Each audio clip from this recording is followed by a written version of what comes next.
Today, on the eve of the beginning of the 4th reset of the season, we have gone through 3 weeks of Season 3, so it's time to ask ourselves, so far at the very least, how difficult has this raid been? How challenging has this raid been? We have plenty of to look at when looking at Season 2 and Season 1 of this expansion, and even the raids from Dragonflight as well, why not? And try to put this raid in comparison with the others, just so you can then go around and talk about it like you knew this all along and you didn't just get this information from this video, like for example, the last boss. Let's just talk immediately and start from Mythic Dimensius. It's been 3 resets of the raid. How do you think Mythic Dimensius has been compared to, for example, Mythic Gallywix and Mythic Ansorek? Well, to find the easiest boss, we have to go all the way back to Dragonflight with Mythic Sarkaret. 3 Mythic raid resets into the season. You had 33 kills of the boss. That was pretty much the easiest one we have had, basically, we can say, recently. To find, meanwhile, the hardest one, we also have to stay in Dragonflight because it was Farak. 4 kills. In the first 3 weeks of the raid, you only had 4 kills of Mythic Farak. But if we stay in this expansion only, then the hardest one has been easily Ansorek. Mythic Ansorek had only 5 boss kills after 3 weeks of the raid. Now this might surprise you, because statistically speaking there is like 0.01% of viewers will have been killing Mythic last bosses right now, but you might have watched the raid wall first, you might have watched the actual competition going on, and you remember Gallywix. You remember how bad of a boss it was, or rather how easy of a boss it was, especially coming after Magzi. But after 3 weeks, last season, after 3 weeks, you had 12 guilds killing Gallywix. So at the end of the 3rd resets, you had 12 guilds, which is, surprisingly enough, the same number of kills we have right now for Dimensius, 12. So Manaforge Omega in Season 3 is running right now at the same pace as Liberation of Undermine from Season 2, with the same amount of last boss kills so far. Now, what is interesting though is how we got here, because what is cool about these mythic bosses, especially for the larger, wider player base, is when you encounter the first block, the first raid block, which is very common to see. You will see progression, like the first boss has 2000 kills, the second boss has 1.7, the third boss has 1.4, and then the 4th boss only has 500 kills, meaning that you have like 1300 guilds all stack on that boss because it's that much harder than the others. You can even see it right now in the kills, even though the season has long since gone. You can see the total kills in Mythic Nerubar Palace, and you can see the massive gap between Rashanan and Brute Twister. There is almost a gap of 3000 guilds that got up to 4 out of 8 but couldn't kill the 5th boss, compared to the gap of kills of the early bosses, right? Between Olgrax and the Bloodbound Horror, there is only 500 guilds. Between the Bloodbound Horror and Sikran, there is only 500 guilds. Between Sikran and Rashanan, there is 800, and then between Rashanan and Ovinax, there is 2600, right? That kind of block of a boss. Well, the unique thing is that you had actually 2 back-to-back in Nerubar Palace. You had Brute Twister and Kaiveza.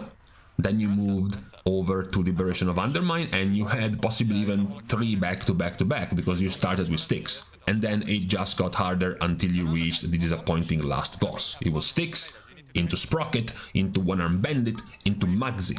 So there was no letting go in difficulty starting from Styx. Meanwhile, it is hard in this tier to pinpoint where does the toughness actually begins, because so far in terms of pools, in terms of kills, in terms of difficulty, the only relevant ones seems to be the last 2.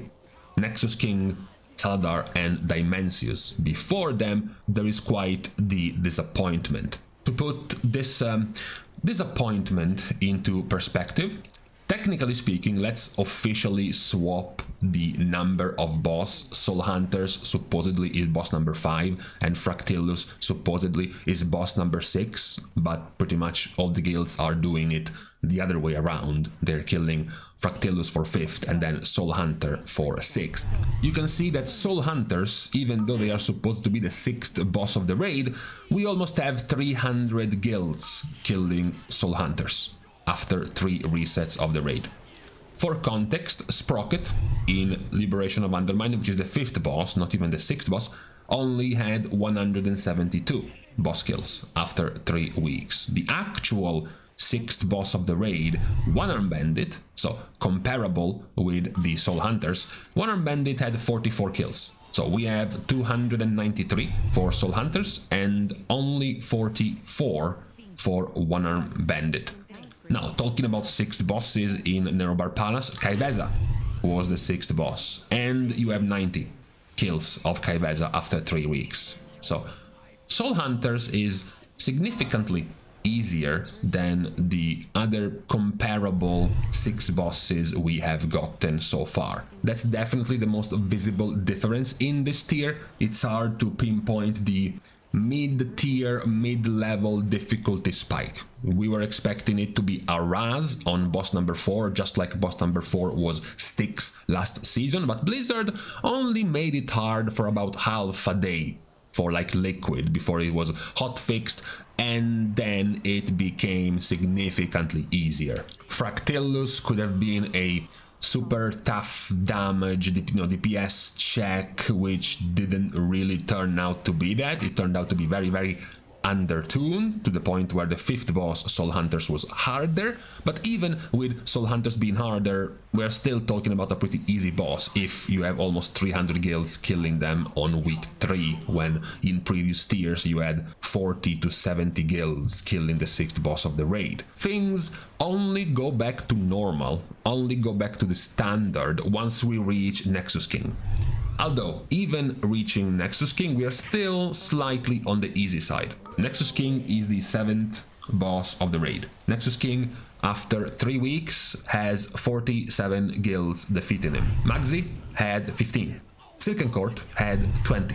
So we are still talking about more than twice as many guilds defeating Nexus King than both Silken Court and Magzi. And you can pinpoint from here the difficulty of the previous tiers. You start with Nerubar Palace. You have on average about 10 wipes for Olgrax, and then you have another 10 to 12 for the Horror. You have another 15 for Sikron. You have 20 or so for Rashanan, and then 130 for Brood Twister.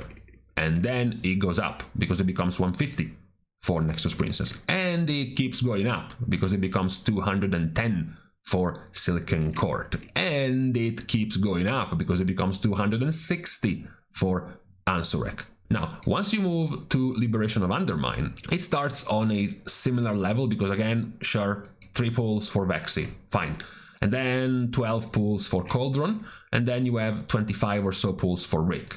However, we are in the 70 wipes range for Styx, and then it goes up to 130 wipes for Sprocket.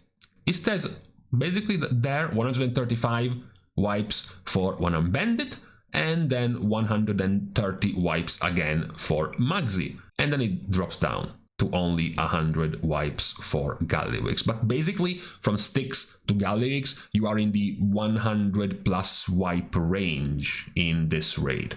Where you can visualize how different things are is when you go into Manaforge Omega. You have 10 wipes for Plexus Sentinel, you have about 20 for Lumitar, you have 3 for Soulbinder, then you have 50 for Forge Weaver, although the pull count greatly went down after it was nerfed, so this is bound to just even remain this or go even lower because of the nerf to Forge Weaver. And then only 30 for what is supposed to be the 5th boss of the raid, but actually is the 6th. Not that it matters, because what is supposed to be the 6th boss of the raid, which is actually the 5th one, it's 15 pulls. When we go back to normal is Nexus King. 140 pulls for the 7th boss of the raid, which is more similar to the previous bosses we have seen, being number 7. So basically what we have seen so far from this raid is that in terms of difficulty it does remain very similar to previous tiers when it comes to the last 2 bosses.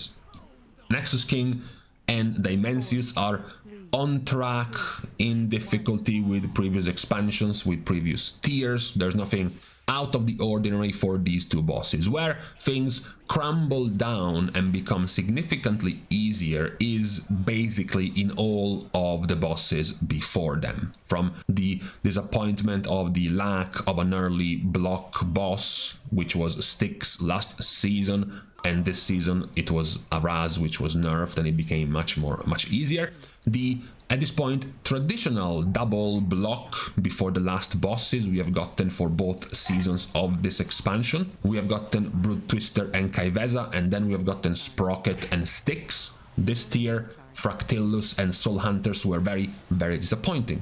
You know, when boss number 5 and 6 collectively together take on average 40 pulls to kill, on average, both of them 40 pulls, and they are supposed to be boss number 5 and 6, it's pretty bad. Even something as normal and standard as a boss 5-6 like Artificial Zymox and Inerva Darkvein from Sanctum of Domination, which are not known whatsoever for being difficult bosses or being very difficult blocks early on in the tier, still on average they took 45 and 35 wipes, which is still way more than what we have seen from Fractillus and Soul Hunters. So basically the result of the raid is that if we actually kept Fractillus and Soul Hunters to be as we expected them to be, so Fractillus to be One-Arm Bandit level difficulty and Soul Hunters to be Sprocket level difficulty, then the curve difficulty of the raid would have been very nice, would have been very smooth. But because of these 2 bosses being drastically undertuned compared to where they sit in the raid at number 5 and 6, that's where it gets a bit disappointing. It's definitely a great end to the raid. Nexus King plus Dimensius are 2 very good end bosses if you discount some of the lag problems, especially on Dimensius. But besides that, the bosses themselves in terms of design are great. In terms of 1-2 punch, they are amongst the best we have had actually in a raid.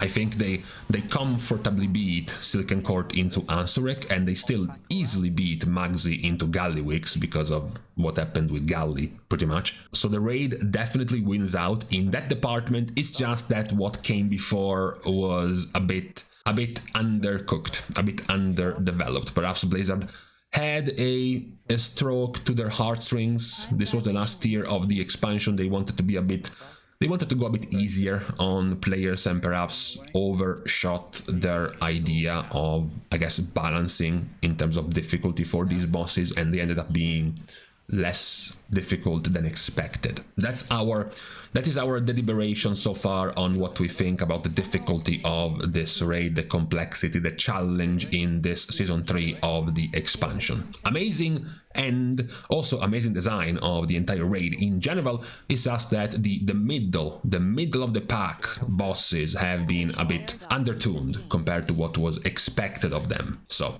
this is our idea and our thoughts on the state of this raid after 3, at this point, full resets going down in Season 3. Let me guys know, of course, what have been your thoughts on the difficulty of this raid. If you're perfectly fine with these kind of mid-level bosses before the last couple of difficult ones being this easy compared to what we have been used to, at least in this expansion, or if you still also wanted a harder grind on this level of bosses compared to what we have gotten this season. But for today though, on this Tuesday, it is now time to leave each other with this piece of information. We're starting the goodbyes as usual by thanking everyone for watching the video, together with, of course, everyone else who has been supporting completely for free by liking and commenting down below, as well as subscribing to the channel itself. Now, with these things out of the way, thank you guys again for watching. See you guys tomorrow, and in the meantime, even just like 50 pulls extra each, it would have